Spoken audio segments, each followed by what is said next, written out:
Kita beralih ke informasi lain, pemirsa. Pejabat Wali Kota Makassar, Sulawesi Selatan mengkonfirmasi terdapat 4 kecamatan dengan jumlah ODP dan PDP serta warga positif COVID-19 terbanyak di Makassar. Beberapa wilayah di 4 kecamatan itu telah dilakukan karantina parsial.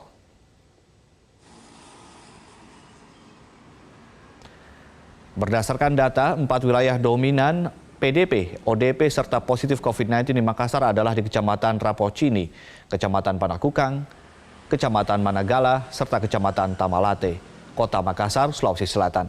Sementara untuk penyebaran dideteksi berasal dari 2 klaster, yaitu klaster Bogor serta klaster yang pulang dari umroh. Untuk itu saat ini di sejumlah wilayah telah dilakukan karantina parsial. Di Kota Makassar saat ini terdapat 52 orang yang positif COVID-19, 98 orang PDP, serta 334 orang ODP.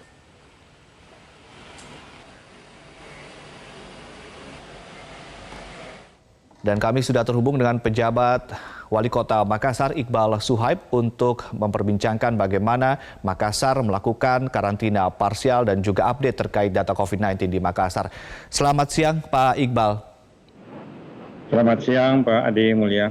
Ya, Pak Iqbal, bagaimana update data COVID-19 di Makassar? Berapa yang positif dan juga PDP dan juga ODP? Mungkin ada data update dari Anda.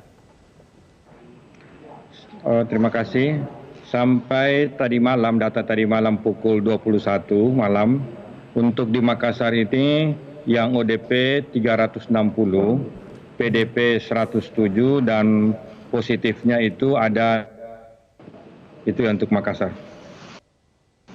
Dari memang kan tadi dari 4 kecamatan ya yang paling dominan, Kecamatan Tamalate, Rapocini, Panakukang, dan Manggala.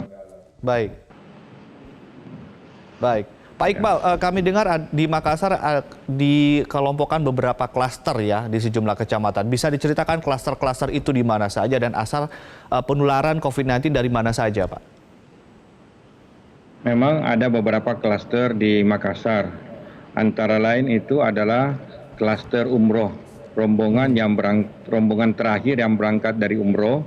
Di sini ada 7 travel. 4 travel dalam pesawat tersebut yang sangat dominan.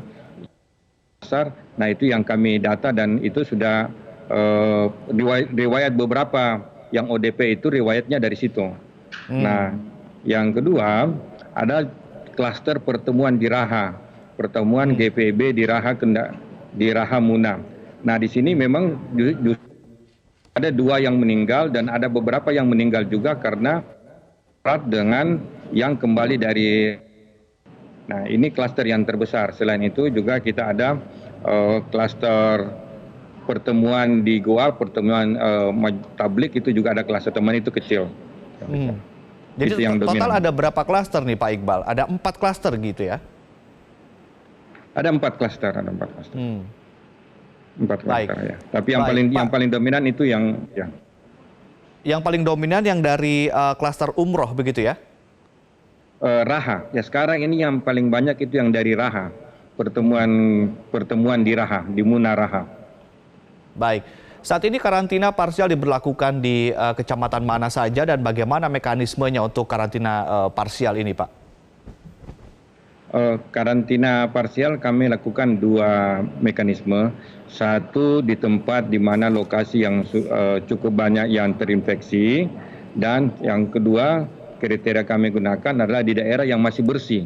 Nah, ya, di daerah yang masih, terutama untuk daerah pulau-pulau, dia kami kasih parsial situ supaya tidak masuk untuk mencegah penyebaran COVID masuk di daerah kepulauan-kepulauan di Kota Makassar. Dari di pelabuhan kami tutup. Untuk yang wilayah-wilayah seperti Rapocini, Panakukang, Manggala, dan Tamalate memang lebih banyak parsial di tingkat kelurahan dan tingkat kompleks-kompleks perumahan di mana sudah ada yang terinfeksi dari COVID-19 ini. Nah, beberapa kelompok masyarakat sendiri selain yang kami fasilitasi, beberapa memang kelompok masyarakat juga sudah mulai menutup kompleks-kompleks perumahan yang tadinya misalnya 3-4 pintu masuk, sisa 1 pintu masuk dengan seleksi yang ketat. Baik, artinya karantina parsial ini diterapkan di tempat yang memang terdapat banyak kasus positifnya mereka sampai ke tingkat kelurahan dan juga komplek-komplek perumahan. Kalau untuk di tempat yang masih bersih atau masih green zone begitu ya, ini kemudian karantina parsialnya dilakukan di tingkat apa nih Pak? Di daerah green zone tadi masih bersih seperti pulau, ada beberapa kelurahan tersebut. Sedangkan untuk di perumahan, memang kami sudah sampaikan kepada perumahan-perumahan, terutama yang kompleks-kompleks, supaya mereka tidak usah menerima tamu dulu. Mereka tidak bisa menerima tamu dari di pintu-pintu gerbangnya, mereka sudah tahan. Itu semua partisipasi dari masyarakat untuk supaya mencegah penyebaran dari COVID-19 ini. Kenapa istilahnya karantina parsial, Pak? Kami pakai istilah karantina parsial karena itu secara parsial-parsial, secara sebagian-sebagian, tidak secara keseluruhan. Mengingat kita lebih banyak kepada terutama untuk yang epicentrumnya di wilayah epicentrum itulah yang kami karantina. Kami karantina dan juga terutama kita harapkan supaya tidak menyebar, kami minta kompleks-kompleks perumahan yang memungkinkan untuk ditutup saja supaya harus keluar masuk bisa diatur. Bagaimana menghandle kemudian logistik, kebutuhan sehari-hari dan juga para pekerja sektor informal yang mereka mendapatkan upah harian. Bagaimana pihak Anda memanage ini semua ketika ada karantina parsial ini diterapkan? Untuk logistik itu tetap. Itulah tadi di karantina parsial ini di tempat-tempat keluar masuknya itu kita lihat kalau sesuatu yang sifatnya logistik, penjual-penjual yang memang sudah sehari-hari di situ, ya tetap itu boleh masuk. Namun tetap saja dengan screening, dengan suhu tetap diperlakukan. Jadi tetap ada pencatatan yang masuk dan mengukur suhunya tadi itu melalui thermal scanner itu.